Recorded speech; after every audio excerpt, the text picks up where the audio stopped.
Hi hello friends. ನಾನು ಉದ್ದಿನ ಬೇಳೆನ 3 ಗಂಟೆ ನೆನೆಸಿಟ್ಕೊಂಡಿದ್ದೆ. ಅದನ್ನು ಇವಾಗ ನಾನು ಗ್ರೈಂಡರ್ಗೆ ಹಾಕ್ಕೊಂಡು ರುಬ್ಕೊಳ್ತಾ ಇದ್ದೀನಿ ಫ್ರೆಂಡ್ಸ್. ನುಣ್ಣಗೆ ರುಬ್ಕೊಳ್ಬೇಕು, ಜಾಸ್ತಿ ನೀರು ಹಾಕ್ಕೊಳ್ಬೇಡಿ, ನುಣ್ಣಗೆ ರುಬ್ಕೊಳ್ಳಿ. ನೀರು ಮಾಡಿಕೊಂಡ್ರೆ ನಾವು ಉದ್ದಿನ ವಡೆ ಚೆನ್ನಾಗಿ ಬರಲ್ಲ. ಉದ್ದಿನ ವಡೆಗೋಸ್ಕರ ನಾನು ಗಟ್ಟಿಯಾಗಿ ರುಬ್ಕೊಳ್ತಾ ಇದ್ದೀನಿ. ನೀವು ಕೂಡ ಅಷ್ಟೇ ಗಟ್ಟಿಯಾಗಿ ರುಬ್ಕೊಳ್ಳಿ.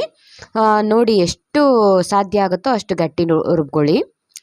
ಈ ರೀತಿ ಗ್ರೈಂಡರ್ಗೆ ಹಾಕ್ಕೊಂಡು ಚೆನ್ನಾಗಿ ರುಬ್ಕೊಳ್ಳೋದ್ರಿಂದ ನಮಗೆ ಒದಗುತ್ತೆ ಫ್ರೆಂಡ್ಸ್. ಹಿಟ್ಟು ಕೂಡ ನಮಗೆ ಒದಗುತ್ತೆ ಜಾಸ್ತಿ.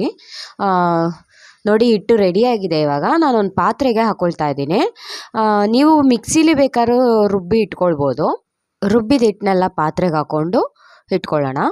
ನೋಡಿ ಇವಾಗ ನಾನು ಇದು ಹಿಟ್ಟು ತೊಗೊಂಡಿದ್ದೀನಿ. ಇದಕ್ಕೆ ಏನೇನು ಬೇಕು ಅಂದರೆ ಕೊತ್ತಂಬರಿ ಸೊಪ್ಪು, ಹಸಿಮೆಣಸಿನ್ಕಾಯಿ, ಕರಿಬೇವಿನ ಸೊಪ್ಪು, ಮತ್ತು ನಾನು ಜೀರಿಗೆ ತೊಗೊಂಡಿದ್ದೀನಿ 1 ಚಮಚದಷ್ಟು. ಆಮೇಲೆ ಕಾಯಿ ಫ್ರೆಂಡ್ಸ್, ಕಾಯಿನ ನಾನು ಸಣ್ಣ ಸಣ್ಣ ಪೀಸ್ಗಳಾಗಿ ಕಟ್ ಮಾಡ್ಕೊಂಡಿದ್ದೀನಿ. ಮತ್ತು ಪೆಪ್ಪರ್ ಪೌಡರು, ಅದನ್ನು ಪೌಡರ್ ಮಾಡಿ ಇಟ್ಕೊಂಡಿದ್ದೀನಿ. ಇದನ್ನೆಲ್ಲ ನಾವು ಇವಾಗ ಈ ಹಿಟ್ಟಿಗೆ ಹಾಕ್ಕೊಳ್ಬೇಕು.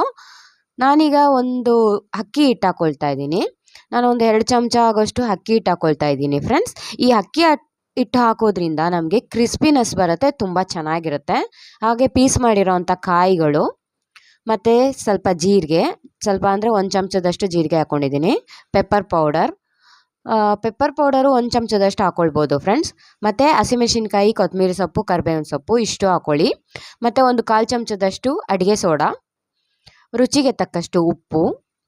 ಫ್ರೆಂಡ್ಸ್, ಪೆಪ್ಪರ್ ಪೌಡರ್ನ ನೀವು ಪೌಡರ್ ಮಾಡಬೇಕು ಅಂತ ಇಲ್ಲ, ಹಾಗೆ ಕೂಡ ಹಾಕೋಬೋದು.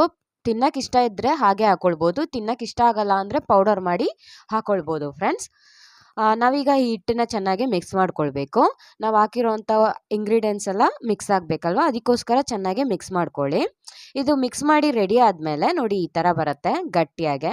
ನೋಡಿ ಎಷ್ಟು ಚೆನ್ನಾಗಿ ಗಟ್ಟಿಯಾಗಿದೆ. ಇದೇ ರೀತಿ ಇರಬೇಕು ಹಿಟ್ಟು ಈಗ ನಾವು ಎಣ್ಣೆ ಇಟ್ಕೊಳ್ಳೋಣ. ನಾನೀಗ ಇಲ್ಲಿ ತೆಂಗಿನ ಎಣ್ಣೆ ತೊಗೊಂಡಿದ್ದೀನಿ ಫ್ರೆಂಡ್ಸ್. ತೆಂಗಿನ ಎಣ್ಣೆನಲ್ಲಿ ಮಾಡೋದ್ರಿಂದ ತುಂಬ ಚೆನ್ನಾಗಿರುತ್ತೆ, ಹೆಲ್ದಿಯಾಗಿರುತ್ತೆ.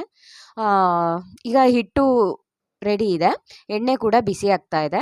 ನೋಡಿ ಎಣ್ಣೆ ಬಿಸಿ ಆಗಿದ ತಕ್ಷಣವೇ ನಾವು ಈಗ ರೆಡಿಯಾಗಿರೋ ಹಿಟ್ಟನ್ನು ತಗೊಂಡು ವಡೆ ಆಕಾರದಲ್ಲಿ ಹಾಕ್ಕೊಳ್ಬೇಕು. ಫಸ್ಟಿಗೆ ನಾವು ಕೈನ ಸ್ವಲ್ಪ ನೀರಲ್ಲಿ ಒದ್ದೆ ಮಾಡ್ಕೊಳ್ಳಿ.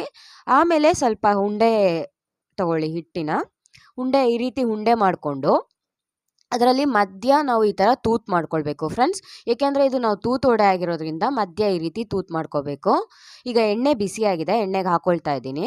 ಅದೇ ರೀತಿ ಎಲ್ಲವನ್ನು ನಾನು ಉಂಡೆ ತಗೊಂಡು ತೂತು ಮಾಡಿ ಹಾಕ್ಕೊಳ್ತಾ ಇದ್ದೀನಿ ಫ್ರೆಂಡ್ಸ್. ತುಂಬ ಚೆನ್ನಾಗಿರುತ್ತೆ, ಗರ್ಗರಿಯಾಗೆ ತುಂಬ ಚೆನ್ನಾಗೇ ಇರುತ್ತೆ. ಹೋಟ್ಲಲ್ಲಿ ನಾವು ಯಾವ ರೀತಿ ತಿಂತೀವೋ ಅದೇ ರೀತಿ ಇರುತ್ತೆ ಫ್ರೆಂಡ್ಸ್. ಮನೆಯಲ್ಲೂ ನಾವು ಮಾಡಿ ತಿನ್ಬೋದು. ನನಗೊಂದು ಲೈಕ್ ಮಾಡಿ, ಶೇರ್ ಮಾಡಿ, ಸಬ್ಸ್ಕ್ರೈಬ್ ಮಾಡಿ. ಇದೇ ಥರ ನನ್ನ ವೀಡಿಯೋನ ಫುಲ್ಲು ನೋಡ್ತಾ ಇರಿ ಫ್ರೆಂಡ್ಸ್. ಹಾಗೆ ಎಲ್ಲೂ ಸ್ಕಿಪ್ ಮಾಡ್ದಿರೋ ಫುಲ್ ವೀಡಿಯೋನ ನೋಡಿ ಫ್ರೆಂಡ್ಸ್. ನಾನು ಯಾವ ರೀತಿ ಮಾಡಿದ್ದೀನಿ ಅಂತ ನಿಮಗೆ ಗೊತ್ತಾಗುತ್ತೆ. ಎಣ್ಣೆಗೆ ಹಾಕಿದ ತಕ್ಷಣವೇ ಸೌಟ್ ಹಾಕ್ಬೇಡಿ ಫ್ರೆಂಡ್ಸ್. ಸ್ವಲ್ಪ ಹೊತ್ತು ಬಿಟ್ಬಿಟ್ಟು ಸೌಟ್ ಹಾಕಿ, ಅದೇ ಮೇಲ್ಗಡೆ ತೇಲುತ್ತೆ. ಚೆನ್ನಾಗಿ ಬೇಯೋದಕ್ಕೆ ಬಿಡ್ಬೇಕು ನಾವು ಅದನ್ನು. ನೋಡಿ ಇವಾಗ ಅದು ಮೇಲೆ ಬಂದಿದೆ, ನಾನು ಹೇಳಿದ್ನಲ್ವಾ ಮೇಲೆ ಬರುತ್ತೆ ಅಂತ. ಈ ರೀತಿ ಮೇಲೆ ಬರುತ್ತೆ, ಅದನ್ನು ನಾವು ಈ ಕಡೆ ತಿರುಗಿಸ್ಕೊಳ್ಬೇಕು.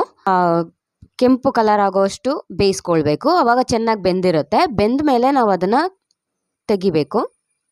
ಮಕ್ಳಿಗೂ ಕೂಡ ತುಂಬ ಖುಷಿ ಆಗುತ್ತೆ. ಈ ರೀತಿ ಮನೆಯಲ್ಲಿ ಮಾಡಿಕೊಟ್ರೆ ಅವ್ರಿಗೆ ತುಂಬ ಖುಷಿ ಆಗುತ್ತೆ. ಹೋಟ್ಲಲ್ಲಿ ತಿನ್ನೋ ಥರನೇ ವಡೆ ಮನೇಲೂ ಕೂಡ ತಿನ್ಬೋದು ಅಂತ.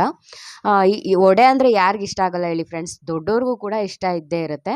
ಸಾಂಬಾರ್ ಜೊತೆ, ಚಟ್ನಿ ಜೊತೆ ತಿಂತಾ ಇದ್ರೆ ತುಂಬ ಚೆನ್ನಾಗಿರುತ್ತೆ. ಎಷ್ಟು ರುಚಿಯಾಗಿರುತ್ತೆ ಅಂದರೆ ಇದ್ರ ಜೊತೆಗೆ ಒಂದು ಸಾಂಬಾರು ಮಾಡಿಬಿಟ್ಟು ಡಿಪ್ ಮಾಡಿ ತಿಂತಾ ಇದ್ರೆ ಸೂಪರಾಗಿರುತ್ತೆ. ಇವಾಗ ಇದು ಬೆಂದಿದೆ ಫ್ರೆಂಡ್ಸ್, ರೆಡಿ ಆಗಿದೆ. ನಾನು ಇವಾಗ ಈ ಥರ ತೂತಿರೋ ಒಂದು ಪಾತ್ರೆಗೆ ಹಾಕ್ಕೊಳ್ತಾ ಇದ್ದೀನಿ. ಯಾಕೆಂದರೆ ಅದು ಎಣ್ಣೆ ಏನಾದರೂ ಇದ್ದರೆ ಎಣ್ಣೆ ಎಲ್ಲ ಶೋಧಿ ಇದಾಗಲಿ ಅಂತ. ಈಗ ಬಿಸಿ ಬಿಸಿಯಾದ ವಡೆ ರೆಡಿಯಾಗಿದೆ. ಗರ್ಗರಿಯಾಗಿರೋ ಅಂಥ ಉದ್ದಿನ ವಡೆ ರೆಡಿಯಾಗಿದೆ. ಈಗ ರೆಡಿಯಾಗಿರೋವಂಥ ಈ ವಡೆನ ನಾವು ಸರ್ವಿಂಗ್ ಪ್ಲೇಟ್ಗೆ ಹಾಕ್ಕೊಳ್ತಾ ಇದ್ದೀನಿ ಫ್ರೆಂಡ್ಸ್. ನಾವು ಯಾವ ಥರ ಬೇಕಾದ್ರೂ ಸರ್ವ್ ಮಾಡ್ಕೊಳ್ಬೋದು. ಸಾಂಬಾರ್ ಜೊತೆ ಬೇಕಾದ್ರೂ ಸರ್ವ್ ಮಾಡಿ ಕೊಡ್ಬೋದು, ಅಥವಾ ಚಟ್ನಿ ಜೊತೆ ಬೇಕಾದ್ರೂ ಕೊಡ್ಬೋದು, ಇಲ್ಲ ಹಾಗೆ ಕೂಡ ತಿನ್ಬೋದು ಫ್ರೆಂಡ್ಸ್. ತುಂಬ ಚೆನ್ನಾಗಿರುತ್ತೆ. ಗರ್ಗರಿಯಾದ ಬಿಸಿ ಬಿಸಿ ಉದ್ದಿನ ವಡೆ ರೆಡಿಯಾಗಿದೆ ಫ್ರೆಂಡ್ಸ್. ಗರ್ಗರಿಯಾದ ವಡೆ ರೆಡಿಯಾಗಿದೆ. ನನ್ನ ವಿಡಿಯೋ ಇಷ್ಟ ಆಗಿದರೆ ಲೈಕ್ ಮಾಡಿ, ಶೇರ್ ಮಾಡಿ, ಸಬ್ಸ್ಕ್ರೈಬ್ ಮಾಡಿ. ಇದೇ ಥರ ನನ್ನ ಚಾನಲ್ನ ನೋಡ್ತಾ ಇರಿ ಅಂತ ಕೇಳ್ತಾ ಇರ್ತೀನಿ ಫ್ರೆಂಡ್ಸ್. ಇದೇ ಥರ ಹೊಸ ವಿಡಿಯೋನಲ್ಲಿ ಸಿಗ್ತೀನಿ. Thank you so much friends. Bye.